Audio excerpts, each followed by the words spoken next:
कोई लहर आती है और उसके बच्चे को उठा के ले जाती है, तो वो माँ रोने लग जाती है. ನನಗೆ ಮುರಳಿ ಬಗ್ಗೆ ತಿಳಿಸೋದಕ್ಕೆ ಹೇಳಲಾಗಿತ್ತು. ಒಂದು ಕಥೆಯ ಮುಖಾಂತರ ನಾನು ಈ ವಿಷಯನ ಪ್ರಾರಂಭಿಸ್ತೀನಿ. ಒಬ್ಬರು ತಾಯಿ ತನ್ನ ಮಗುವನ್ನು ಕರ್ತ್ಕೊಂಡು ಸಮುದ್ರ ದಡದಲ್ಲಿ ಕುಳಿತಿದ್ರು. ಇದ್ದಕ್ಕಿದ್ದ ಹಾಗೆ ಏನಾಯಿತು, ಆ ಸಮುದ್ರದ ನೀರು ಮಗುವನ್ನು ಕರ್ಕೊಂಡು ಹೊಟ್ಟೋಯ್ತು. ನಂತರ ತಾಯಿ ಅಳೋದಕ್ಕೆ ಶುರು ಮಾಡಿದ್ರು. फिर वो भगवान से प्रार्थना करने लग जाती है कि हे भगवान, मुझे मेरा बच्चा वापस दे दो. तुम जो कहोगे वो मैं करूँगी, पर मुझे मेरा बच्चा वापस दे दो. ನಂತರ ತಾಯಿ ಭಗವಂತನ ಬಳಿ ಪ್ರಾರ್ಥನೆ ಮಾಡಿದ್ರು. ಹೇ ಭಗವಂತ, ನೀನು ನಂಗೆ ಏನು ಹೇಳ್ತೀಯೋ ಅದನ್ನು ಮಾಡ್ತೀನಿ, ಆದರೆ ನನ್ನ ಮಗುವನ್ನು ನೀನು ವಾಪಸ್ ಕೊಟ್ಬಿಡು. उतने में क्या होता है, समुद्र की दूसरी लहर आती है और उसका बच्चा वापस आ जाता है. ಅಷ್ಟರಲ್ಲಿ ಸಮುದ್ರದ ಎರಡನೇ ಅಲೆ ಬರುತ್ತೆ. ಆಕೆಯ ಮಗುವು ಸಹ ಆ ಎರಡನೇ ಅಲೆಯಲ್ಲಿ ಬರುತ್ತೆ. फिर वो माँ रोने लग जाती है, जोर जोर से रोने लगती है. तो भगवान ने पूछा कि अब क्या हुआ. तो वो माँ बोलती है, बच्चा तो आ गया, पर बच्चे ने सिर पर टोपी पहनी थी, वो नहीं आई. ಆಗ್ಲೂ ತಾಯಿ ಜೋರಾಗಿ ಅಳೋದಕ್ಕೆ ಪ್ರಾರಂಭಿಸ್ತಾಳೆ. ಭಗವಂತ ಕೇಳ್ತಾನೆ, ಅಲ್ಲ ಈಗೇನಾಯ್ತು, ಯಾಕೆ ಇಷ್ಟು ಜೋರಾಗಿ ಅಳ್ತಿದ್ಯಾ ಅಂದರೆ ತಾಯಿ ಹೇಳಿದ್ಲಂತೆ, ಮಗು ತಲೆನಲ್ಲಿ ಏನು ಟೋಪಿಯನ್ನು ಹಾಕ್ಕೊಂಡಿತ್ತು ಆ ಟೋಪಿ ಬರಲಿಲ್ಲ. तो आज हमको ये बातें सुनकर हंसी आती है कि भक्ति मार्ग में कितनी छोटी छोटी बातों की भगवान से शिकायत करते थे. मेरे साथ ऐसा हुआ, तुमने ऐसा किया, ऐसा हुआ, ये हुआ, बहुत सारी बातें करते थे ना. पर आज बाबा ने हमको सारी बातों की नॉलेज दे दी. ಭಕ್ತಿ ಮಾರ್ಗದಲ್ಲಿ ನಾವು ಭಗವಂತನ ಹತ್ರ ಸಣ್ಣ ಪುಟ್ಟ ವಿಚಾರಗಳಿಗೆ ಕಂಪ್ಲೇಂಟ್ ಮಾಡ್ತಿದ್ವಿ. ಇವತ್ತು ನಮಗೆ ನಗು ಬರುತ್ತೆ, ಎಷ್ಟು ಚಿಕ್ಕ ಚಿಕ್ಕ ವಿಚಾರಗಳನ್ನ ಭಗವಂತನ ಹತ್ರ ನಾವು ಕೇಳ್ತಿದ್ವಾ ಅಂತ. ಆದರೆ ಬಾಬಾವರು ನಮಗೀಗ ಎಲ್ಲವನ್ನೂ ಕೊಟ್ಟಿದ್ದಾರೆ. तो आज बाबा हम बच्चों को जिस थ्रू समझाते हैं, बीच में जो बाबा के और हमारे बीच में जो एक लैंग्वेज है, एक भाषा, जिसको मुरली की भाषा कहा जाता है. बाबा हम बच्चों को किसके थ्रू समझाते, किसके थ्रू समझाते, मुरली के थ्रू. ಬಾಬಾವರು ನಮಗೇನು ವಿಚಾರಗಳನ್ನ ತಿಳಿಸ್ತಾರೆ, ಅದು ಯಾವುದರ ಮುಖಾಂತರ ತಿಳಿಸ್ತಾರೆ, ಆ ಭಾಷೆಗೆ ನಾವು ಮುರುಳಿ ಅಂತ ಕರಿತೀವಿ. अच्छा, पिछले मंगलवार से आज मंगलवार है. इन 8 दिनों में जिसने एक भी दिन मुरली मिस नहीं की हो, वो हाथ उठाओ. ಕಳೆದ ಮಂಗಳವಾರದಿಂದ ಈ ಮಂಗಳವಾರವರೆಗೆ ಯಾರು ಒಂದು ಮುರುಳಿನೂ ಮಿಸ್ ಮಾಡಿಲ್ವೋ ಅವ್ರ ಕೈ ಎತ್ತಿ. ಈ ಒಂದು ವಾರ ಒಂದು ಮುರುಳಿನೂ ಮಿಸ್ ಮಾಡದೇ ಇರೋರು. रोज मुरली सुनते, रोज सुनते. सेंटर पर जाकर कौन कौन सुनते, ಸೆಂಟ್ರಿಗೆ ಹೋಗಿ ಕೇಳೋರು ಎಷ್ಟು ಜನ ಇದ್ದೀರಾ, ಅವ್ರ ಕೈ ಎತ್ತಿ. बहुत अच्छा है ना. देखो, श्रीमद् भगवत गीता में एक कथा का वर्णन किया हुआ है, जिसमें बताया गया है कि जो गोपियां हैं वो श्री कृष्ण जी को बोल रही है कि हे कान्हा, तुम्हारी मुरली में ऐसा कौन सा जादू है जिसको सुनकर हम अपने शुद्ध बुद्ध को भूल जाते हैं और तुम्हारी दीवानी होकर के तुम्हारी तरफ खींच के आ जाती है, और हम अपना श्रृंगार भी भूल जाते हैं और हमारे घर वाले भी हमको रोकते हैं, पर फिर भी हम तुम्हारी ओर आकर्षित होकर आ जाती है. तो हमको बताओ कि इस मुरली में ऐसा कौन सा जादू है जिसको कोई साधु, संत, महात्मा, कोई लेखक, कोई भी इस मुरली की कंपैरिजन में आ नहीं सकता. ये कान्हा से गोपियां पूछती है. ಭಾಗವತದಲ್ಲಿ ಒಂದು ಕಥೆಯಲ್ಲಿ ತೋರಿಸಲಾಗತ್ತೆ. ಕೃಷ್ಣನನ್ನ ಗೋಪಿಯರು ಪ್ರಶ್ನೆ ಮಾಡ್ತಾರೆ, ಹೇ ಖಾನ, ನೀನು ಮುರಳಿಯನ್ನು ನುಡಿಸ್ತಿದ್ದ ಹಾಗೆ ನಾವೆಲ್ಲ ಆಕಾಶ ಹತ್ರ ಓಡಿ ಬರ್ತೀವಲ್ಲ, ಅಂತ ಆಕರ್ಷಣೆ ಅದರಲ್ಲಿ ಏನಿದೆ? ನಾವು ನಮ್ಮ ಶೃಂಗಾರನೂ ಸರಿಯಾಗಿ ಮಾಡ್ಕೊಂಡಿರಲ್ಲ, ಮನೆಯವರು ಎಲ್ಲ ನಮ್ಮನ್ನು ತಡೀತಾರೆ, ಆದರೂ ನಾವು ಓಡಿ ಬರ್ತೀವಿ. ನಿನ್ನ ಒಂದು ಮುರಳಿಯ ನಾದ ಬೇರೆ ಯಾರೇ ವಿದ್ವಾಂಸ ಪಂಡಿತರ ಮಾತು ಅದು ಯಾವುದರ ಜೊತೆನಲ್ಲೂ ಹೋಲಿಕೆ ಮಾಡೋದಕ್ಕಾಗಲ್ಲ. ಅಂತಹ ಒಂದು ಆಕರ್ಷಣೆ ಏನಿದೆ ಈ ಮುರಳಿಯಲ್ಲಿ? जिस मुरली के श्रवण मात्र से ही हमारा मंगल हो जाता है, जिस मुरली की धुन इतनी प्यारी है कि वो हमें अपने जीवन को परिवर्तन करने के लिए एक माध्यम बन जाती है. ಯಾವ ಮುರಳಿಯ ಶ್ರವಣ ಮಾತ್ರದಿಂದ ನಮ್ಮ ಮಂಗಳವಾಗತ್ತೆ, ಯಾವ ಮುರಳಿಯನ್ನು ಕೇಳೋದ್ರಿಂದ ನಮ್ಮ ಜೀವನದಲ್ಲಿ ಪರಿವರ್ತನೆ ಬರುತ್ತೆ, ಏನಿದೆ ಅಂತ ಆಕರ್ಷಣೆ ಅದರಲ್ಲಿ? और उसी समय क्या होता है कि राधा जी ने कृष्ण की मुरली को चुरा लिया, क्योंकि राधा जी को मुरली से बहुत ईर्ष्या होती थी, क्योंकि मुरली हमेशा क्या होता था, कृष्ण जी की अधरों पर ही रहती थी और हमेशा साथ में रहती थी. तो राधा जी ने ईर्ष्यावश उस मुरली को चुरा लिया. ಅದೇ ಸಮಯದಲ್ಲಿ ಏನಾಗತ್ತೆ, ರಾಧೆ ಕೃಷ್ಣನ ಮುರಳಿಯನ್ನು ಕದ್ಬಿಟ್ಟಿರ್ತಾರೆ ಈರ್ಷೆಯಿಂದ. ಏಕೆಂದರೆ ಆ ಮುರಳಿ ಯಾವಾಗಲೂ ಕೃಷ್ಣನ ತುಟಿಗಳಲ್ಲೇ ಇರುತ್ತೆ, ಯಾವಾಗಲೂ ಜೊತೆಲೇ ಇರುತ್ತೆ. ಅದಕ್ಕೆ ಈರ್ಷೆಯಾಗಿ ರಾಧೆ ಕೃಷ್ಣನ ಮುರಳಿಯನ್ನು ಕದ್ಬಿಟ್ಟಿರ್ತಾಳೆ. कृष्ण जी मुरली ढूंढते ढूंढते राधा जी के पास पहुंचे और राधा जी से पूछा कि मेरी मुरली कहाँ है.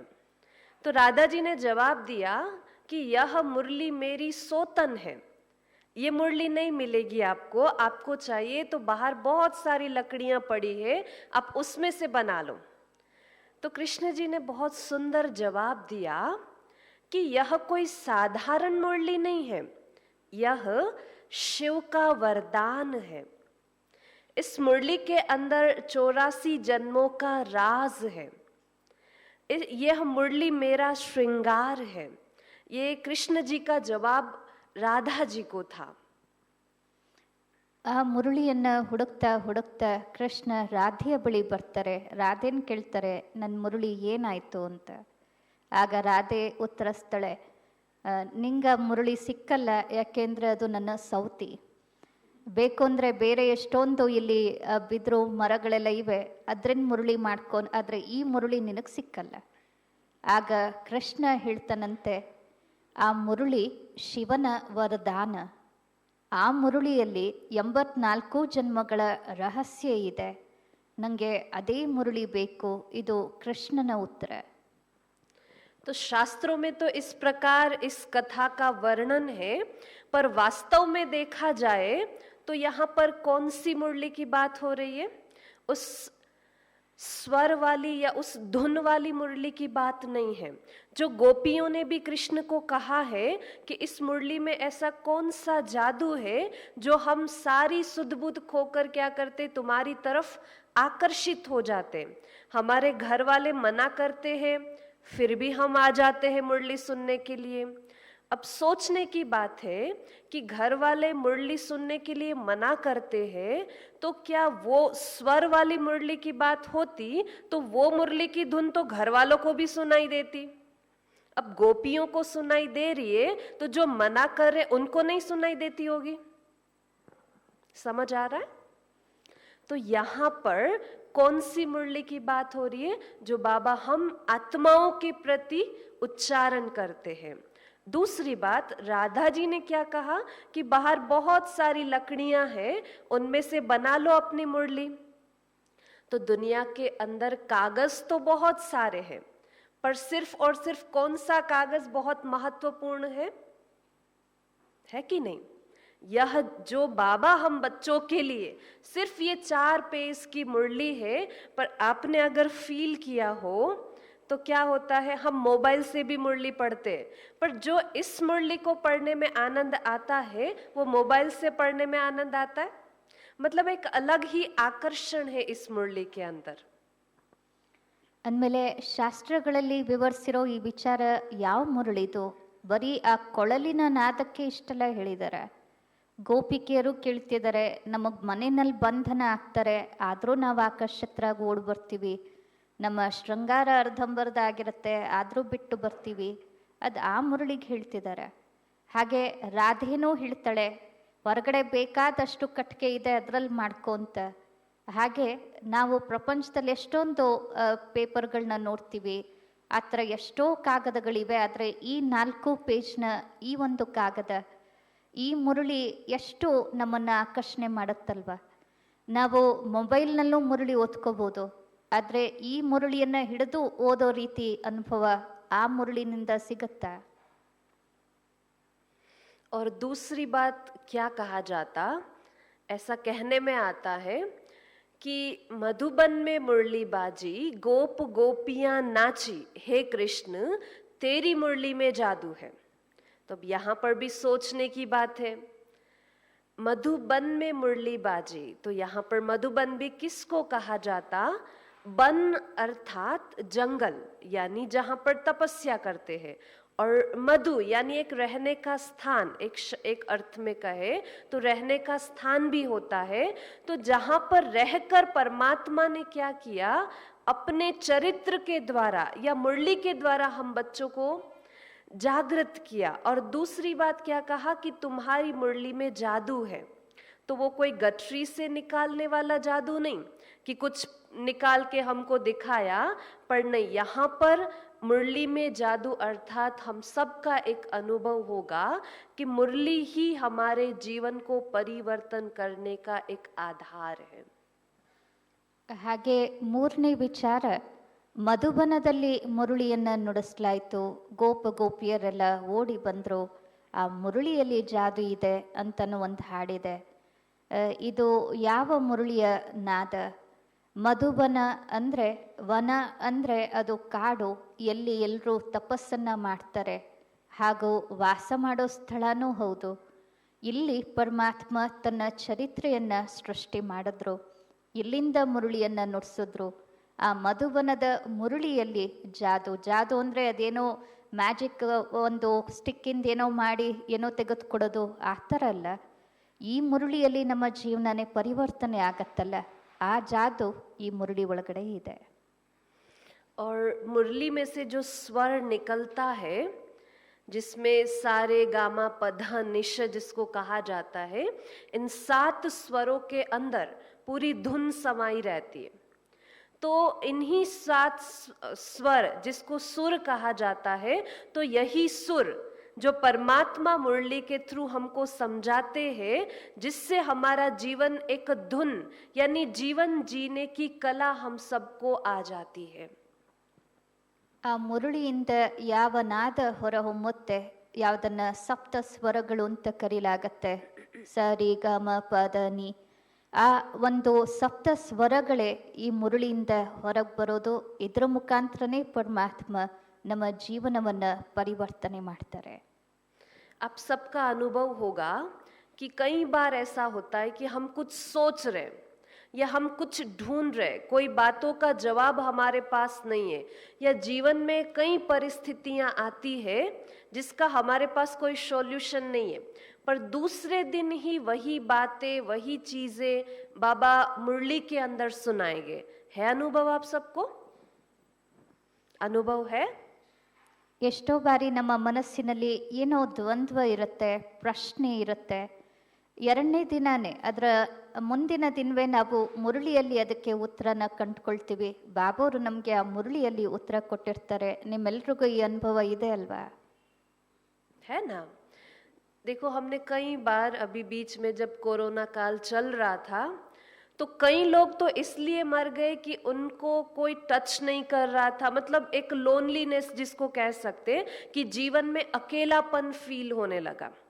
आप सोच सकते हैं कि आपके ही रिलेटिव्स आपके सामने खड़े हैं, पर कोई आपको छू नहीं रहा है.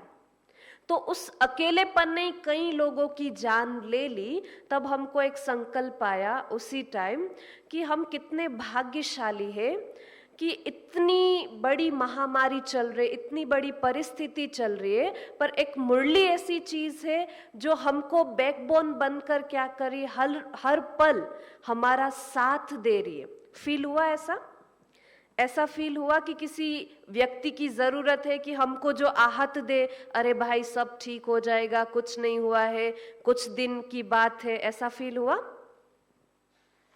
ಈ ಕರೋನಾ ಸಮಯದಲ್ಲಿ ಅನೇಕ ಜನರು ಸತ್ತಿದ್ಯಾಕೆ ಅಂದರೆ ಒಂಟಿತನದ ಅನುಭವದಿಂದ.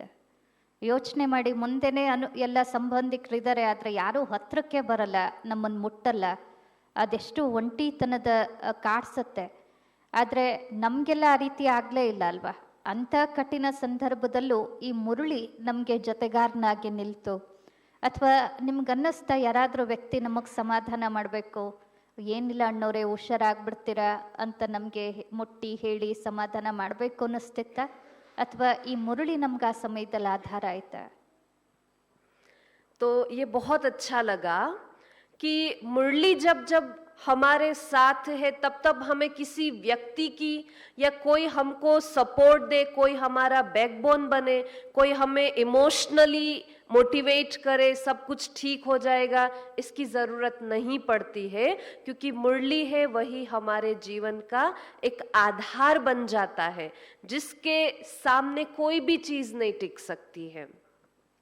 ಅಂದಮೇಲೆ ಈ ಮುರುಳಿ ನಮ್ಮ ಬೆನ್ನೆಲುಬಾಗಿ ನಿಲ್ಲತ್ತೆ, ನಮ್ಮ ಒಂದು ಮುಖ್ಯ ಆಧಾರ ಆಗೋಗುತ್ತೆ, ನಮಗೆ ಸಪೋರ್ಟ್ ಆಗತ್ತೆ, ಎಮೋಷ್ನಲಿ ನಮಗೆ ತುಂಬ ಭಾವನಾತ್ಮಕವಾಗಿ ಶಕ್ತಿಯನ್ನು ತುಂಬಿಸುತ್ತೆ. ನಮ್ಗೆ ಯಾವುದೋ ವ್ಯಕ್ತಿಗಳ ಅಗತ್ಯ ಬೀಳಲ್ಲ. ನಮಗೆ ನಾವಿದ್ದೀವಿ, ಏನಿಲ್ಲ, ಹುಷಾರಾಗತ್ತೆ ಅಂತೆಲ್ಲ ಹೇಳೋರು ಯಾರೂ ಬೇಕಾಗಲಿಲ್ಲ. ಅಷ್ಟು ಈ ಮುರುಳಿಯಲ್ಲಿ ಆಧಾರವನ್ನು ನಾವು ಕಂಡುಕೊಂಡಿದ್ದೀವಿ. ಅದು ಖುಷಿ ಕೊಡುತ್ತೆ. हम 2012 में, आप सब ने अगर नाम सुना हो, इंदौर हॉस्टल सुना है नाम?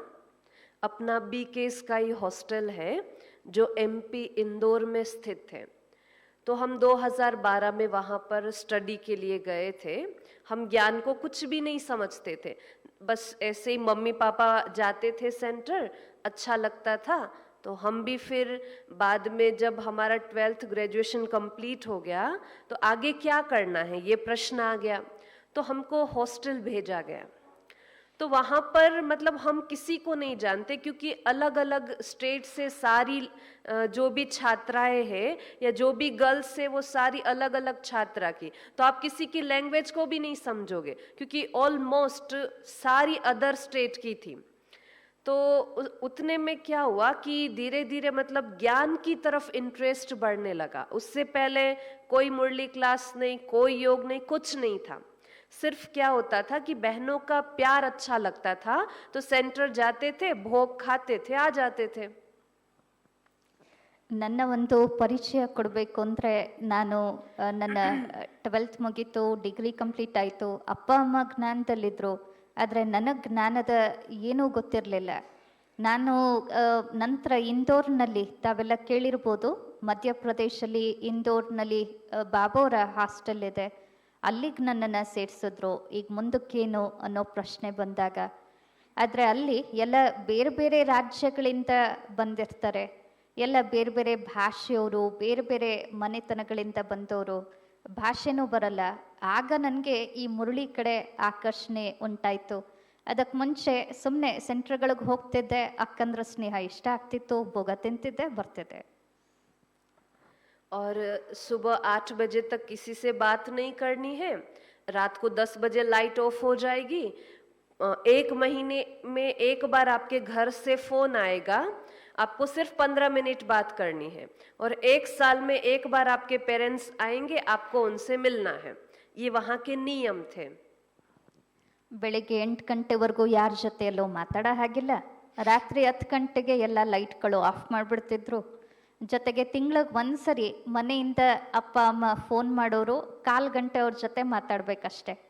ವರ್ಷಕ್ಕೆ ಒಂದ್ಸರಿ ಮಾತ್ರ ಅಪ್ಪ ಅಮ್ಮ ಯಾರಾದರೂ ಬಂದು ನೋಡ್ಕೊಂಡು ಹೋಗೋರು. ಇದು ಅಲ್ಲಿನ ನಿಯಮ. फिर उस टाइम जब कोई बात करने के लिए नहीं बचा, तब ऐसा फील हुआ कि अब सारी बातें, क्योंकि हम गुजरात से थे और वो एमपी, खाना पीना भी पूरा अलग, हमको तीनों टाइम छाछ चाहिए, वहाँ पर छाछ मिलेगी नहीं. मतलब हमारा खाना पूरा अलग, गुजरातियों का खाना पूरा अलग होता है और एमपी वालों का अलग होता है. तो सारी बातें फिर किसको शेयर करें कि ये अच्छा नहीं लग रहा है, वो अच्छा नहीं लग रहा है, ये चाहिए, वो चाहिए. तो फिर एक ही बचा, कौन बचा? सारी बातें किससे शेयर करेंगे? बाबा से शेयर करेंगे। तो ऐसे धीरे धीरे कनेक्शन चालू हुआ कि हर चीज किसको बताते थे?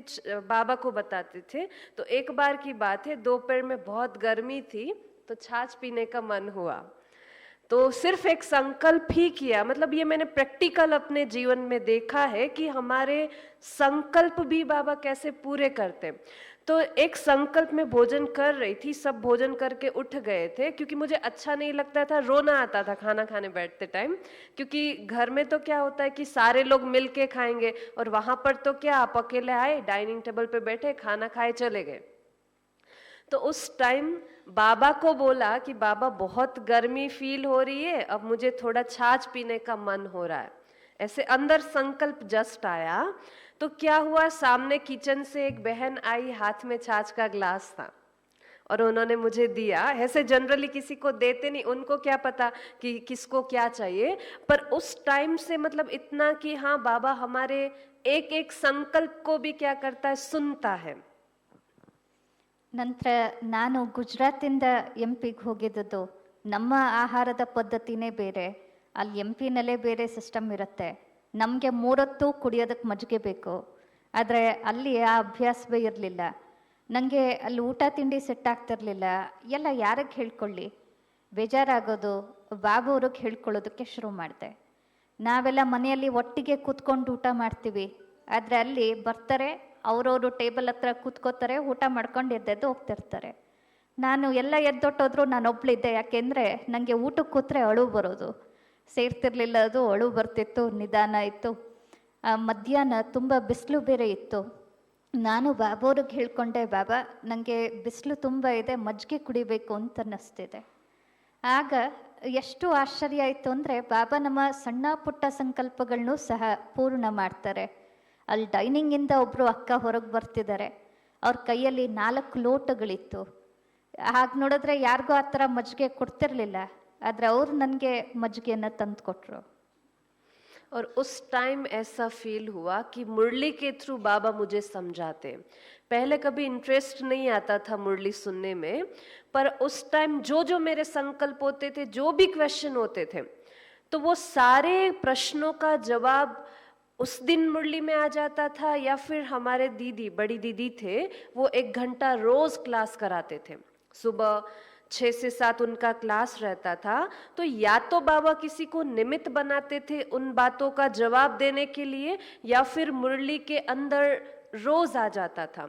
तो एक बार की बात है कि बाबा को रोज चार्ट लिखते थे, तो उसमें रोज सुबह उठते ही बाबा को गुड मॉर्निंग करके आज की दिनचर्या फिक्स करने की, और रात को सोते टाइम बाबा को गुड नाइट करके फिर पूरे दिन की दिनचर्या लिख करके सोते थे। तो अगले दिन क्या हुआ, लिखा मैंने डायरी के अंदर कि बाबा मैं तो आपको रोज गुड मॉर्निंग और गुड नाइट बोलती हूँ, पर पता नहीं वो आपके पास पहुँचता है कि नहीं पहुँचता है, आप उसका जवाब देते हैं कि नहीं देते, ये मुझे नहीं पता। बस उतना लिख करके वहाँ छोड़ दिया। फिर नेक्स्ट डे अव्यक्त बाप दादा मिलन का दिन था। बाबा सामने मुरली चला रहे थे और मुरली का टॉपिक पूरा अलग था, पूरी मुरली संगम युग के ऊपर चल रही थी और मेरे हाथ में वो डायरी थी। तो मैंने पेज पलट कर देखा तो सेम वही लाइन मैंने वापस रीड किया कि पता नहीं मेरा गुड मॉर्निंग और गुड नाइट आप तक पहुंचता है कि नहीं पहुंचता, पर मैं तो आपको रोज बोलती हूँ। उतने में क्या होता है, मुरली का टॉपिक चेंज हुआ और बाबा ने ये जवाब दिया कि तुम मुझे गुड मॉर्निंग और गुड नाइट बोलो कि नहीं बोलो, पर मैं तो तुमको रोज आकर के गुड मॉर्निंग और गुड नाइट बोलता हूँ।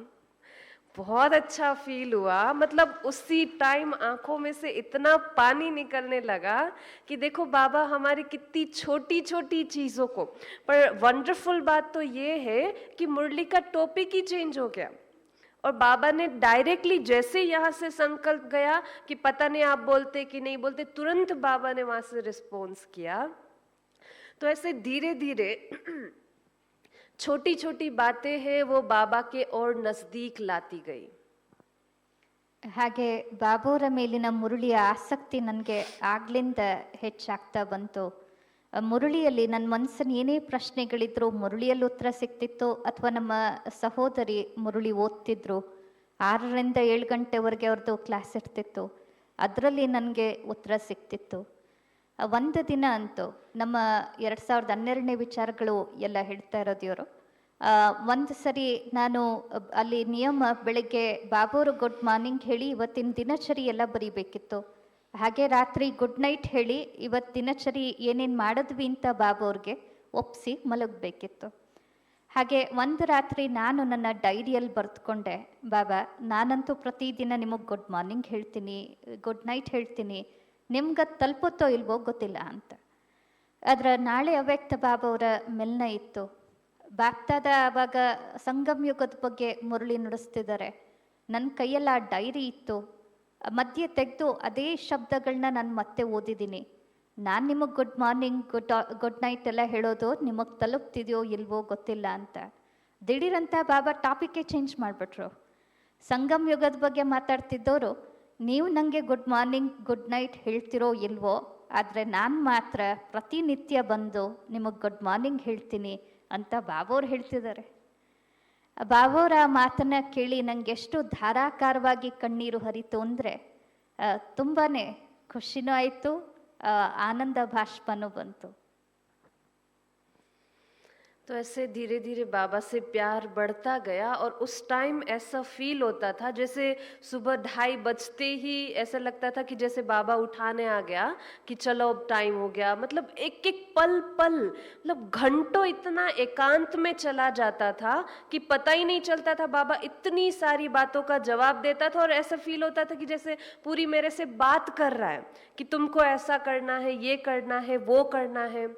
तो इस रीति मतलब 3-4 साल हॉस्टल में चले गए और उसके बाद जब हमने इस जीवन का चूज किया, ब्रह्मा कुमारी बनने का फैसला किया कि हाँ हमको, क्योंकि उस टाइम अभी तक तो सिर्फ बहनों के प्यार ने ही चलाया था, पर बाद में जब बाबा का प्यार फील हुआ तब लगा कि नहीं, अगर इस जीवन के अंदर स्टेबल होना है तो सिर्फ एक आधार किसको बनाना पड़ेगा, बाबा को आधार बनाना पड़ेगा. और बाबा का आधार मतलब मुरली. तो इस रीति जीवन में कई सारे उतार चढ़ाव आए. एक सेंटर को संभालते थे और कुछ कारणों से उस सेंटर को छोड़ दिया और हम गीता दीदी के कनेक्शन में आए. और आज करीब 3 साल हो गए हैं हम दीदी के साथ मधुबन में ही रहते हैं. तो हमने कभी ये सोचा भी नहीं था कि हम इस रीति से हमारा जाना होगा. हमको एक्चुअल में अमेरिका जाने का था और वो कोरोना का टाइम बीच में आ गया तो वीज़ा ही नहीं बन पाई, वीज़ा पासपोर्ट कुछ नहीं बना. तो फिर हम दीदी के पास आए तो दीदी ने बोला कि तुम कुछ टाइम मेरे पास रहोगे. तो उस टाइम मधुबन में ऐसी सिचुएशन थी कि बाहर से भी कोई वर्कर्स भी नहीं आते थे और बहुत कम लोग थे, सबको घर भेज रहे थे. और उसी टाइम हम दीदी के पास, कोरोना मार्च को चालू हुआ और हम जून में दीदी के पास गए. तो दीदी ने हमको ऑफर किया कि तुम यहाँ रहोगे क्या. तो हमने बोला हाँ हम रहेंगे. तो बोले यहाँ पर कोई क्लास कोर्स कराना इस टाइप के कोई चांस नहीं मिलेगा. तो मैंने बोला एक तो आपके साथ रहना और दूसरा मधुबन में रहना, इससे बड़ा चांस और कौन सा हो सकता है. तो फिर उस टाइम से दीदी के साथ अभी तक चल ही रहे हैं. ನಂತರ ಇದೇ ರೀತಿ ಬಾಬೋರ ಮೇಲೆ ಪ್ರೀತಿ ಹೆಚ್ಚಾಗ್ತಾನೆ ಹೋಗ್ತು. 4 ವರ್ಷಗಳು ಈ ರೀತಿ ಹಾಸ್ಟೆಲ್ನಲ್ಲಿ ಕಳೆದೋಯ್ತು. ಏಕಾಂತದಲ್ಲಿ ಗೊತ್ತಿಲ್ಲ, ಬಾಬೋರು ಕ್ಷಣ ಕ್ಷಣಕ್ಕೂ ನನ್ನ ಜೊತೆಯಲ್ಲಿರೋ ರೀತಿ ಅನುಭವ ಆಗ್ತಿತ್ತು. ಬಾಬೋರೇ ರಾತ್ರಿ 2:30 ಎಲ್ಲ ಆದರೆ ಬಾಬಾನೇ ಎದ್ದೇಳಿಸಿದಾಗ ಅನ್ನಿಸ್ತಿತ್ತು. ಪ್ರತಿ ಕ್ಷಣ ಬಾಬಾನೇ ನನಗೆ ಗೈಡ್ ಮಾಡ್ತಿದ್ದಾರೆ ಅನ್ನಿಸ್ತಿತ್ತು. ಹಾಗೆ ನಂತರ ಸೆಂಟ್ರಲ್ಲಿ ಇರಬೇಕು ಅಂದರೆ ಈಗ ಮೊದಲೇನೋ ಅಕ್ಕಂದ್ರ ಪ್ರೀತಿ ನನ್ನನ್ನು ನಡೆಸ್ಕೊಂಬಂತು. ಆದರೆ ಈ ಸೇವಾ ಕೇಂದ್ರದಲ್ಲಿ ನಾನು ಸ್ಥಿರವಾಗಿರಬೇಕು ಅಂದರೆ ಬಾಬಾ ಒಬ್ಬರನ್ನೇ ಆಧಾರ ಮಾಡ್ಕೋಬೇಕು ಅನ್ನೋದು ನನಗೆ ಅರಿವಾಯಿತು. ಹಾಗೆ ಅನೇಕ ಏರುಪೇರುಗಳು ಆಯಿತು. ಒಂದು ಸೆಂಟ್ರ್ ಸಂಭಾಲನೆ ಮಾಡ್ತಿದ್ದೆ, ಕಾರಣಾಂತರಗಳಿಂದ ಆ ಸೆಂಟ್ರನ್ನು ಬಿಡಬೇಕಾಗಿ ಬಂತು. ನಂತರ ನಾನು ಅಮೇರಿಕಾಗೆ ಹೋಗಬೇಕಿತ್ತು, ಆದರೆ ಕರೋನಾ ಸಮಯ ಆಗಿದ್ದರಿಂದ ವೀಸಾ ಸಹ ಆಗಲಿಲ್ಲ. ಮಧುಬನಕ್ಕೆ ನಾನು ಬಂದಿದ್ದೆ, ಗೀತಾ ದೀದಿಯವರ ಕನೆಕ್ಷನ್ಗೆ ಬಂದೆ. ಮಾರ್ಚಲ್ಲಿ ಕೊರೋನಾ ಶುರುವಾಗಿದೆ, ಜೂನ್ನಲ್ಲಿ ನಾನು ದೀದಿಯವ್ರ ಜೊತೆ ಮಧುಬನದಲ್ಲಿದ್ದೆ. ದೀದಿ ಹೇಳಿದ್ರಂತೆ ನೀವು ನನ್ನ ಜೊತೆಗೆ ಇರ್ತೀರಾ ಅಂತ ಕೇಳಿದ್ರು. ಇವರು ಅದಕ್ಕೆ ಹ್ಞೂ ಅಂದರು. ವಾಸ್ತವಾಗ ಯಾರು ಕೆಲಸದವರು ಬರ್ತಾ ಇರಲಿಲ್ಲ. ಎಷ್ಟೋ ಜನರನ್ನ ವಾಪಸ್ ಮನೆಗೆ ಕಳಿಸ್ತಿದ್ದ ಸಮಯ ಅದು. ಆದರೆ ನನಗೆ ಅವ್ರು ಹೇಳಿದ್ರು, ಇಲ್ಲಿ ನೀನು ಕೋರ್ಸು ಕ್ಲಾಸು ಹಾಗೆಲ್ಲ ಮಾಡೋದಕ್ಕಾಗಲ್ಲ, ಇರೋಕ್ಕಾಗತ್ತಾ ನಿಂಗಿಲ್ಲಿ ಅಂತ ಕೇಳಿದ್ರು. ಒಂದು, ನಿಮ್ಮ ಜೊತೆಗಿರ್ತೀನಿ. ಎರಡನೇದಾಗಿ ಮಧುಬಂದಲ್ಲಿರ್ತೀನಿ. ಇದಕ್ಕಿಂತ ಹೆಚ್ಚಿನ ಭಾಗ್ಯ ಏನಿದೆ ಅಂತ ನಾನು ಹೇಳಿದೆ. ಆ ಸಮಯದಿಂದ ಇದುವರೆಗೂ ಸಹ ದೀದಿಯವರ ಜೊತೆಯಲ್ಲೇ ಮಧುಬಂದಲ್ಲೇ ಇದ್ದೀನಿ. गीता दीदी के साथ रहना भी एक संकल्प ही था। हम हॉस्टल से एक बार कुमारियों की भट्टी थी मधुबन में, तो मधुबन गए थे। तो दीदी क्लास करा रहे थे। आप सबने दादी मीटिंग हॉल देखा होगा। तो दादी मीटिंग हॉल में जनरली जब भी बाबा मिलन का सीजन होता है तो कुमारियों की स्पेशल क्लास दीदी के लिए रखवाते हैं, क्योंकि दीदी है वो सारी कुमारियों की ट्रेनिंग का पूरा इंचार्ज एक रूप से कह सकते कि संभालते हैं। तो उस टाइम 2015 में दीदी का क्लास चल रहा था और हम नीचे बैठे थे। और उस टाइम बाबा को बोला कि बाबा ये दीदी के साथ रहने वाले कितने भाग्यशाली होंगे कि जो उनके साथ रहते हैं और उनका मतलब मधुबन में भी रहना हो रहा है। तो वो संकल्प 2015 में किया था और 5 साल बाद अचानक, मैंने उस टाइम दीदी से कोई बातचीत नहीं किया था, हम जानते भी नहीं थे क्योंकि हम तो हॉस्टल से आए थे। तो हॉस्टल से आए थे तो ऐसे तो कोई बातचीत नहीं होती है, पर बस एक उस टाइम जो संकल्प किया था वो संकल्प 5 साल बाद 2020 में पूरा हुआ कि सामने से ही ऑफर आई कि दीदी के साथ रहना है। तो मतलब एक छोटे छोटे संकल्प भी बाबा कैसे पूरे करते हैं। 2015ರಲ್ಲಿ ನಾವೆಲ್ಲ ಹಾಸ್ಟೆಲ್ನ ಕನ್ಯರಿಗೆ ಬಟ್ಟಿ ಮಾಡಿಸ್ತಾ ಇದ್ರು. ಆ ಬಟ್ಟಿಗೋಸ್ಕರ ನಾವಿಲ್ಲಿ ಮಧುಬಂದಲ್ಲಿ ತಾವೆಲ್ಲ ದಾದಿ ಹಾಲ್ ಕಾಟೇಜ್ ನೋಡಿರ್ಬೋದು. ಅಲ್ಲಿ ಹಾಲ್ನಲ್ಲಿ ಗೀತಾ ದೀದಿಯವರು ನಮಗೆಲ್ಲ ಕ್ಲಾಸ್ ಇಟ್ಕೊಂಡಿದ್ರು. ಅವರು ಎಷ್ಟು ಚೆನ್ನಾಗಿ ಕ್ಲಾಸ್ ಮಾಡ್ತಾಯಿದ್ರು. ಅವಾಗ 2015ರಲ್ಲಿ ನಾನು ಈ ಸಂಕಲ್ಪ ಮಾಡಿದೆ, ಈ ದೀದಿಯವ್ರ ಜೊತೆ ಇಲ್ಲಿ ಮಧುಬಂದಲ್ಲಿರೋರು ಎಷ್ಟು ಭಾಗ್ಯವಂತರಲ್ವಾ ಅಂತ. ಆದರೆ 2020ರಲ್ಲಿ 5 ವರ್ಷದ ನಂತರ ಬಾಬಾ ಅದನ್ನು ಪೂರ್ಣ ಮಾಡಿ ಬಿಟ್ರು.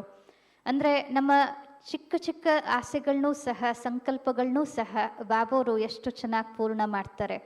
ಯಾವಾಗಲೂ ಒಂದು ಸಂಕಲ್ಪ ಮಾಡಿದ್ವಿ, ಅದು ಖಂಡಿತ ಪೂರ್ಣ ಆಗತ್ತೆ. मतलब इस रीति से यहाँ पर हमने यही फील किया कि अगर हमारे संकल्प का बीज स्ट्रोंग होता है तो बाबा, और शुद्ध मतलब दूसरी कोई इच्छाएं नहीं थी इस प्रकार की, पर एक शुद्ध संकल्प भी बाबा कैसे पूरे करते हैं और उसी के थ्रू हम बाबा के और नजदीक आते जाते हैं, ये हमने अपने जीवन में अनुभव किया। ಅಂದಮೇಲೆ ಎಷ್ಟು ಚೆನ್ನಾಗಿ ನಮ್ಮ ಪ್ರತಿಯೊಂದು ಸಂಕಲ್ಪವನ್ನು ಬಾಬಾ ಅರ್ಥ ಮಾಡಿಕೊಂಡು ಪೂರ್ಣ ಮಾಡ್ತಾರೆ ಅಲ್ವಾ. ಈ ರೀತಿ ಶುದ್ಧವಾದ ಸಂಕಲ್ಪಗಳು ಇನ್ನೇನೋ ವ್ಯರ್ಥ ಯೋಚನೆಗಳು ಅಲ್ಲ, ಆದರೆ ನಮ್ಮ ಮನಸ್ಸಿನ ಶುದ್ಧ ಸಂಕಲ್ಪಗಳೆಲ್ಲ ಪೂರ್ಣ ಮಾಡ್ತಾರೆ. ಅದರಿಂದ ಬಾಬಾವರ ಮೇಲೆ ದಿನೇ ದಿನೇ ನನ್ನ ಪ್ರೀತಿ ಹೆಚ್ಚಾಯಿತು. ಹಾಗೆ ನನ್ನ ಒಂದು ಈ ದಾರಿ ನಡೀತಾ ಬಂದಿದೆ.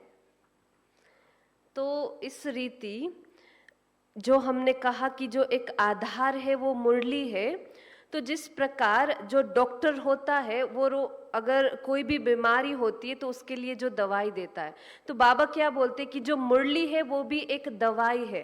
पर ये कौन सी दवाई बोलते बाबा? बाबा बोलते ये होम्योपैथी दवाई है।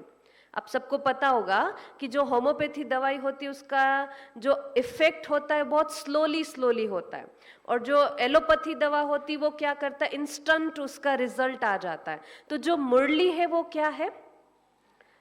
क्या है? होम्योपैथी दवाई जैसा काम करता है। तो जिस रीति जैसी ज्यादा बीमारी होती है तो डॉक्टर क्या करता है, ज्यादा डोज देता है। पर आज मुरली को हम क्या कहते हैं कि मुरली भी एक आत्मा की दवाई है, जिसके अंदर बाबा आत्मा को जो रोग, देह अभिमान का रोग है या कोई भी 5 विकारों का जो रोग लगा है उसकी दवाई भी बाबा किसके अंदर देते हैं? मुरली के अंदर देते हैं। पर अगर मैं आपसे पूछूं कि आज का वरदान सुनाना है, किस किस को याद है वरदान? नीचे नहीं देखना है, ऊपर ही ಇವತ್ತಿನ देखकर ವರದಾನ बताना। ಯಾರ್ಯಾರಿಗೆ ನೆನಪಿದೆ? एक सेकेंड, हाँ। वरदान आज का क्या था? ಯಾರ್ಯಾರಿಗೆ ನೆನಪಿದೆ ಕೈ ಎತ್ತಿ? ಇವತ್ತಿನ ವರದಾನ ಕೆಳಗ್ ನೋಡೋ ಹಾಗಿಲ್ಲ. अच्छा कोई बात नहीं, मीठे बच्चे ही सुना दीजिए. ಮುರಳಿ ಸಾರಾನೇ ಹೇಳಿ, ಪರವಾಗಿಲ್ಲ. मीठे ಬುಕ್ बच्चे, ತೆಗಿದೆ. देखना नहीं है, चीटिंग नहीं करनी है. चीटिंग नहीं करनी, ओरली बोलना है.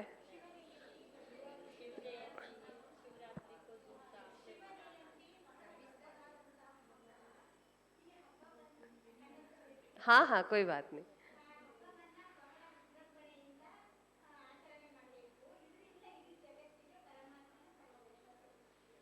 अच्छा, मुरली में कितने प्रश्न थे आज? दूसरा प्रश्न क्या था?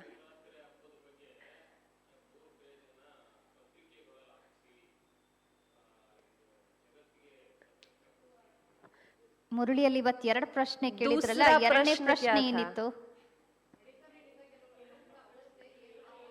एक एक एक एक ही कान है.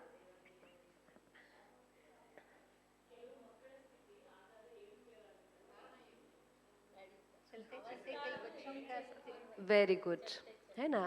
देखो क्या होता है कि हमको मुरली याद नहीं रहती है, तो हम आपको सिर्फ 5 शब्दों में पूरी मुरली याद करना बताएंगे. एक ट्रिक है कि जैसे आज बाबा ने मीठे बच्चे में क्या बोला था कि शिव जयंती सबसे बड़ा त्योहार है, तो तुम बच्चों को क्या करना है, उसको बहुत धूमधाम से मनाना है ताकि सबको पता चले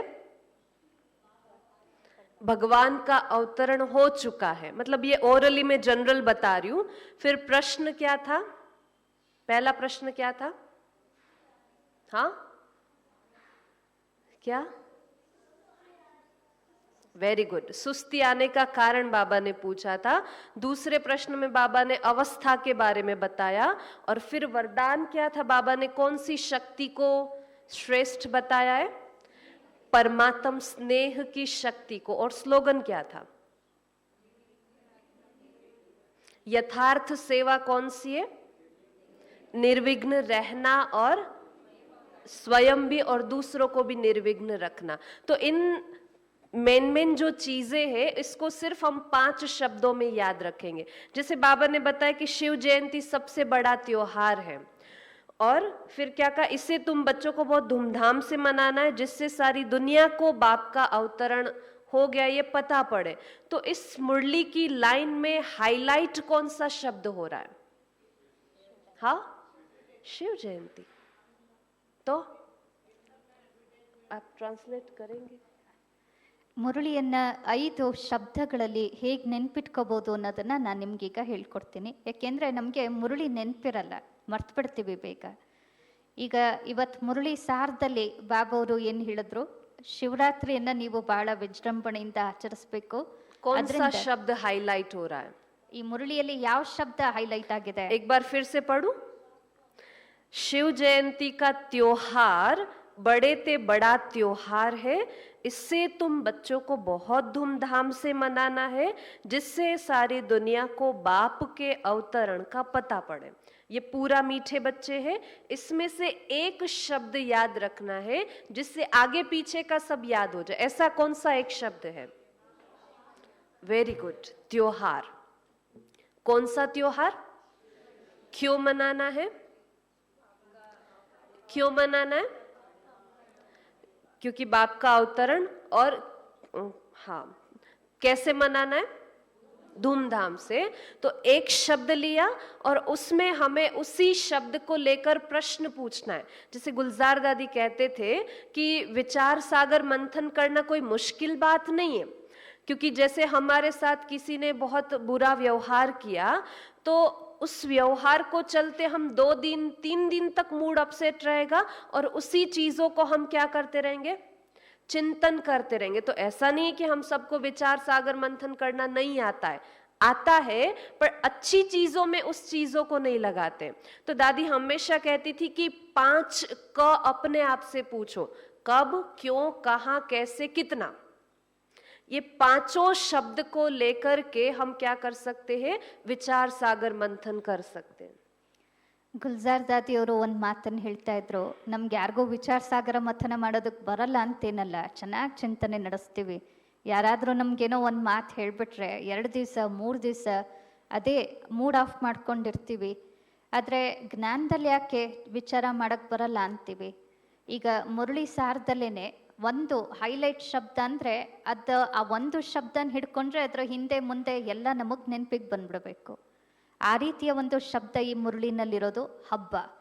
ಇಲ್ಲಿ ನಾವು ಕೆಲವು ಪ್ರಶ್ನೆಗಳನ್ನ ಕೇಳ್ಕೊಳ್ಬೇಕು. ಯಾಕೆ, ಹೇಗೆ, ಯಾವಾಗ, ಏನು, ಯಾರಿಂದ, ಈ ಶಬ್ದಗಳು ನಮಗೆ ನಾವೇ ಆ ಪ್ರಶ್ನೆಗಳನ್ನ ಹಾಕ್ಕೊಂಡ್ರೆ ಅದು ನಮಗೆ ಚೆನ್ನಾಗಿ ನೆನಪಿರುತ್ತೆ. तो पहला शब्द कौन सा है?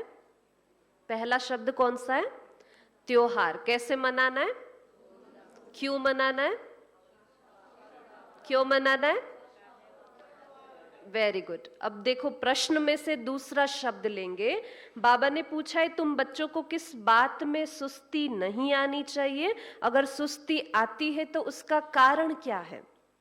शब्द कौन सा लेंगे? दूसरा कौन सा लेंगे? सभी का आवाज नहीं आ रहा है. सुस्ती. सुस्ती आने का कारण बाबा ने क्या कहा? हाँ, वेरी गुड. बाबा ने क्या जवाब दिया? पढ़ाई व योग में तुम्हें सुस्ती आती है. और कई बच्चे क्या समझते कि हम तो कोई विजय माला में आने वाले नहीं हैं. तो बाबा ने क्या कहा कि अगर सुस्ती आती तो उसका कारण है बाबा से प्यार नहीं है. कहा है ना. तो दूसरा शब्द कौन सा है? सुस्ती. सुस्ती आने का कारण बाबा ने क्या बताया? ज्ञान और योग में इंटरेस्ट नहीं है. तो बाबा ने कहा इसलिए क्या करते? सुस्ती आती. इसमें सुस्ती नहीं आनी चाहिए. और दूसरा बाबा ने बताया कि बाबा से जब प्यार नहीं है तो सुस्ती आती है. ಅಂದಮೇಲೆ ಈ ಮೊದಲನೇ ಶಬ್ದ ಹಬ್ಬ ಅನ್ನೋ ತಕ್ಷಣ ಇದನ್ನ ಯಾಕೆ ಆಚರಿಸ್ಬೇಕು?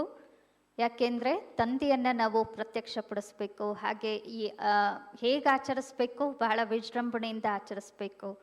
ಹಾಗೆ ಮುರಳಿಯಲ್ಲಿ ಪ್ರಶ್ನೆಯಿಂದ 2ನೇ ಶಬ್ದವನ್ನು ತಗೊಳ್ಳೋಣ. ಅದರಲ್ಲಿ ಬಾಬಾ ಯಾಕೆ ಮಕ್ಳಿಗೆ ಸುಸ್ತಾಗತ್ತೆ ಅಂತ ಕೇಳಿದರು. ಈ ಸುಸ್ತು ಅನ್ನೋದು ಕಾರಣ ಬಾಬಾ ಅವ್ರು ಹೇಳಿದ್ರು, ಯಾರಿಗೆ ವಿದ್ಯೆಯಲ್ಲಿ ನೆನಪಿನಲ್ಲಿ ಅಷ್ಟು ಆಸಕ್ತಿ ಇರಲ್ವೋ, ರುಚಿ ಇರಲ್ವೋ ಅವ್ರಿಗೆ ಸುಸ್ತಾಗತ್ತೆ ಅನ್ನೋದನ್ನು ಬಾಬಾ ಹೇಳಿದ್ರು. दूसरा प्रश्न और दूसरा शब्द कौन सा लेंगे कि चलते चलते बच्चों की अवस्था डगमग क्यों हो जाती है? तो शब्द कौन सा लेंगे? शब्द कौन सा लेंगे? चलते चलते कई बच्चों की अवस्था डगमग क्यों हो जाती है. तो तीसरा शब्द कौन सा लेंगे? आवाज नहीं आ रही है. डगमग. डगमग अवस्था. तीसरा शब्द कौन सा रहेगा? अवस्था. अब डगमग होने का कारण बाबा ने क्या बताया? क्या बताया? देह अभिमान में आ जाते, देह अहंकार में आ जाते. पहला शब्द कौन सा था? पहला शब्द कौन सा था? भूल गए. दूसरा शब्द कौन सा था? सुस्ती. तीसरा शब्द कौन सा था? अवस्था. Very good. अब चौथा शब्द देखते हैं. वरदान में से स्नेह की शक्ति द्वारा मेहनत से मुक्त होने वाले परमात्म स्नेही भव. स्नेह की शक्ति द्वारा मेहनत से मुक्त होने वाले परमात्म स्नेही भव. अब इसमें से कौन सा शब्द लेंगे? कौन सी शक्ति? उससे क्या होगा? और क्या बन जाएंगे? 3 रहा. एक तो स्नेह की शक्ति, दूसरा मेहनत से मुक्त और तीसरा है परमात्म स्नेही. तो इसमें से एक शब्द कौन सा लेंगे? स्नेह की शक्ति. स्नेह की शक्ति द्वारा मेहनत से मुक्त होने वाले परमात्म स्नेही भव. और लास्ट क्या है? स्लोगन. सदा निर्विघ्न रहना और दूसरों को निर्विघ्न बनाना, यही यथार्थ सेवा है. कौन सा शब्द लेंगे? कौन सा शब्द लेंगे? निर्विघ्न. यथार्थ सेवा कौन सी है? कौन सी है? खुद भी निर्विघ्न रहना है और दूसरों को भी क्या करना है? निर्विघ्न बनाना है. पहला शब्द कौन सा था? पहला शब्द कौन सा था? त्योहार। कौन सा त्योहार? शिवरात्रि का। कैसे मनाना है? क्यों मनाना है? वेरी गुड, देखो याद रह गया ना। फिर दूसरा शब्द कौन सा था? सुस्ती। सुस्ती किस में आती है? क्यों आती है? बाबा से प्यार नहीं। तीसरा शब्द कौन सा था? अवस्था। क्या होती है अवस्था? क्यों होती है? क्यों होती है? माता पीछे से बताएंगी क्यों होती है अवस्था डगमग? घर में से किसी ने कुछ बोल दिया। अवस्था डगमग होने का कारण बाबा ने क्या बताया? देह अभिमान में आ जाते। चौथा शब्द कौन सा है? स्नेह की शक्ति। स्नेह की शक्ति क्या करेगी? मेहनत से मुक्त कर देगी और क्या बना देगी? परमात्म स्नेही बना देगी। और पांचवा शब्द कौन सा था? कौन सा था? यथार्थ सेवा। कौन सी है यथार्थ सेवा? खुद भी निर्विघ्न रहना और दूसरों को भी निर्विघ्न बनाना। याद रहे, ये 5 कैप्सूल, 5 डोज रोज अपने आप को क्या करना है? देखो हम पुरानी विधि से ही क्या करते आए, मुरली चालू हुई, मीठे बच्चे लिखा, प्रश्न उत्तर लिख दिया, धारणा के लिए मुख्य सार लिख दिया, मीठे मीठे बच्चे आया, फिर उसके बाद वरदान स्लोगन बंद, डायरी बंद हो गई। फिर वापस वो डायरी कब खुलती है? वापस वो डायरी कब खुलती है? उसी दिन। दूसरे दिन आएंगे, फिर क्या करेंगे? वही सेम चीजें रिपीट होती रहेगी। तो इससे अच्छा सिर्फ 5 शब्द याद रखना इजी है कि मुश्किल है? रह जाएंगे 5 शब्द याद? तो ऐसे थोड़ी सी मेहनत खुद के लिए करना है। बस क्या करना है? एक शब्द लिया और उसमें फिर बाबा ने ऐसा क्यों कहा, कब कहा, कैसे का, मतलब वो 5 क है, उसके थ्रू क्या करना है? अपने आप से पूछते रहना। जैसे कहा ना कि त्योहार क्यों मनाना है, कब मनाना है, किसके लिए मनाना, ये सारे प्रश्न अपने आप से पूछना है। अब कोई एक 5 शब्दों को पूरा फुल बता देंगे? ಯಾರಾದ್ರೂ ಒಬ್ರು ಆ 5 ಶಬ್ದಗಳನ್ನ ಪೂರ್ತಿ ಹೇಳ್ತೀರಾ? खड़े होके 5 शब्द एक साथ बता रहे हैं। ಕೈ ಎತ್ತಿ ಯಾರು ಹೇಳ್ತೀವಿ? माताओं में से भी बताएंगे और भाइयों में से भी बताएंगे। हाँ पीछे, राइट, वेरी गुड। अच्छा चौथा, एक मिनट, हाँ वैसे देखो ब्राह्मणों में यूनिटी बहुत होती है ना, किसी से पूछते सारे लोग एक साथ जवाब देना चालू कर देते। हाँ 5वां कौन सी है? यथार्थ सेवा। हाँ अच्छा वेरी गुड। अब भाइयों में से, हाँ वेरी गुड। कौन सा त्योहार क्यों मनाना है?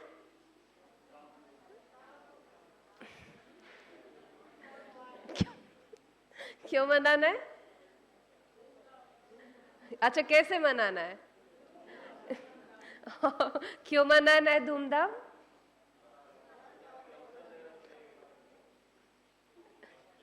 क्यों मनाना है धूमधाम? ताकि सबको पता चले। क्या पता चले सबको? बाबा का अवतरण हो चुका। अच्छा दूसरा शब्द कौन सी अवस्था क्यों डगमग हो जाती है? अवस्था था क्या दूसरा शब्द? सुस्ती। अच्छा सुस्ती किस में आती है?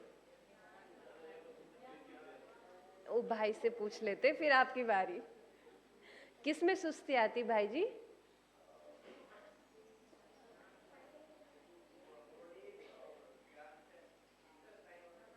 आती है? आती है?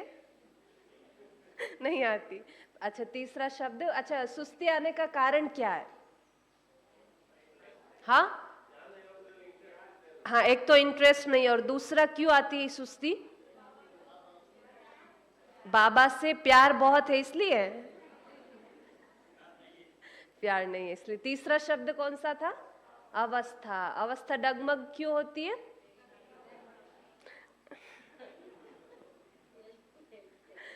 जिनसे पूछेंगे वो तो जवाब नहीं देंगे, दूसरे दूसरे जवाब देंगे। अच्छा, चौथा शब्द कौन सा था? स्नेह की शक्ति क्या करेगी, उसकी पावर क्या है? हाँ, मेहनत से मुक्त करा देगी। और पांचवा शब्द कौन सा था? हाँ, निर्विघ्न था। यथार्थ सेवा कौन सी है? निर्विघ्न रहना और निर्विघ्न बनाना। Very good. अब किसी और को बोलना है, पर वही बोलेंगे, नहीं बोलना है। याद नहीं रहे 5 शब्द? रहे? इस लाइन से कोई बताएगा लास्ट में, बोल सकते, कुछ नहीं। अपनी तो फैमिली है ना, एक फैमिली में गलती हो गई छोटी सी बोलने में तो क्या हो गया, उसमें कुछ नहीं होता है, बोल सकते हैं। देखो, बाबा के महावाक्य हमारे मुख से उच्चारण होना, ये भी एक बहुत बड़ी सेवा है और एक बहुत बड़ा भाग्य है कि भगवान ने जो उच्चारण किया वो हम अपने मुख से उच्चारण करते हैं। कौन बोलेगा इस लाइन से? इससे क्या होगा, हमारे अंदर बोलने की पावर आएगी, लोगों के सामने हम अपनी बात को कन्विंस कर पाएंगे। पीछे से टीचर्स बहने, पीछे से ಹಿಂದ್ಗಡೆ ಯಾರೊಬ್ರು 5 ಶಬ್ದವನ್ನ ಹೇಳಿ, ಕರೆಕ್ಟಾಗಿ ಅದೇ ಶಬ್ದಗಳನ್ನ ಹೇಳಬೇಕು. ಒಂದು ಏನೋ ಸ್ವಲ್ಪ ಹೇಳೋದ್ರಲ್ಲಿ ವ್ಯತ್ಯಾಸ ಆದ್ರೂ ಪರವಾಗಿಲ್ಲ, ಪರಿವಾರದ ಮಧ್ಯದಲ್ಲಿ ನಾವಿದ್ದೀವಿ, ಸಂಕೋಚ ಪಟ್ಕೊಳ್ದೆ ಹೇಳಿ. भाई सुना सकते हिंदी? हाँ, नहीं सुना आता है. दीजिए, सुना। त्योहार वो कन्नड़ा में सुनाएगा. हाँ, कोई बात नहीं। हाँ ಹೇಳಿ. ನೀವೇ ಹೇಳಿ, ಕನ್ನಡದಲ್ಲೇ ಹೇಳ್ತೀನಿ ಅಂದ್ರಲ್ಲ. ಹಬ್ಬ.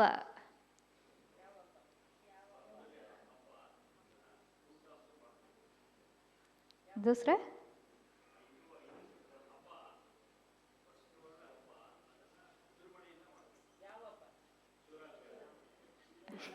त्योहार, उसको धूमधाम से मनाना है. हाँ, ಎರಡನೇ ಶಬ್ದ ಏನು? ಸುಸ್ತು.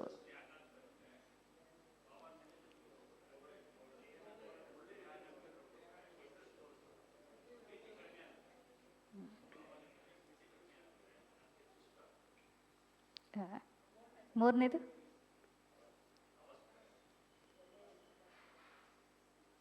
ಸ್ಥಿತಿ ಯಾಕೆ ಏರುಪೇರಾಗತ್ತೆ?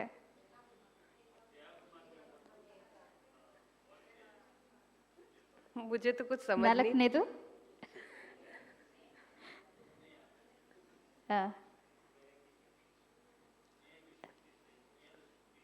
ಸ್ನೇಹದ ಶಕ್ತಿ ಏನ್ ಮಾಡುತ್ತೆ?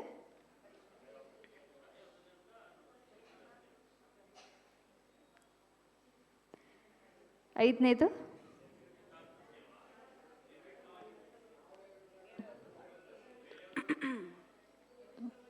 पांचों कन्नड़ में सुना है. वेरी गुड, बहुत अच्छा। तो ऐसे करेंगे रोज? 5 टेबलेट अपने लिए निकालेंगे रोज मुरली में से? इजी है कि मुश्किल है? सिर्फ 5 शब्दों को याद रखना है पूरे दिन में। देखो, हमने पूछा, वरदान भी याद नहीं था, मीठे बच्चे भी याद नहीं था, पर सिर्फ एक शब्द से पूरा मीठे बच्चे भी याद हो जाएगा, प्रश्न उत्तर भी याद हो जाएगा, वरदान की डिटेल सहित पूरा याद हो जाएगा। तो सिर्फ क्या करना है, मुरली सुनते टाइम ये 5 शब्दों को क्या करना है, अलग से लिख लेना है। और वो 5 शब्दों को फिर अपने आप ही पूरे दिन में देखो, कई बार ऐसा होता है कि हमारा योग नहीं लग रहा है, योग में बैठे पर योग में कुछ और ही संकल्प चल रहा है, तो उस टाइम भी सिर्फ क्या करना है, ये 5 शब्दों को अंदर अंदर रिपीट करना है। तो उससे भी आप देखेंगे कि धीरे धीरे धीरे मन अपने आप क्या हो जाएगा, शांत हो जाएगा। ठीक है, हम तो पहली बार ऐसे सुनाया है या क्लास में बोले हैं, हमारा ऐसा कोई अभ्यास नहीं, क्योंकि सबको पता होगा कि सेंटर में तो जनरली क्या होता है कि मुरली क्लास कराते हैं। हाँ, और काफ़ी 3-4 साल से हमारा छूटा हुआ है, तो आज पहली बार सुबह दीदी ने बोला कि आपको क्लास कराना है, तो हमने फिर थोड़ा सा आपके सामने बताया। बाकी हम ऐसे कोई प्रोफेशनल क्लास कराने वाले नहीं है, तो कुछ थोड़ी बहुत शब्दों में मिस्टेक हुई हो या नहीं समझ आया तो हमको माफ कर सकते हैं। ठीक है, thank you so much. Okay.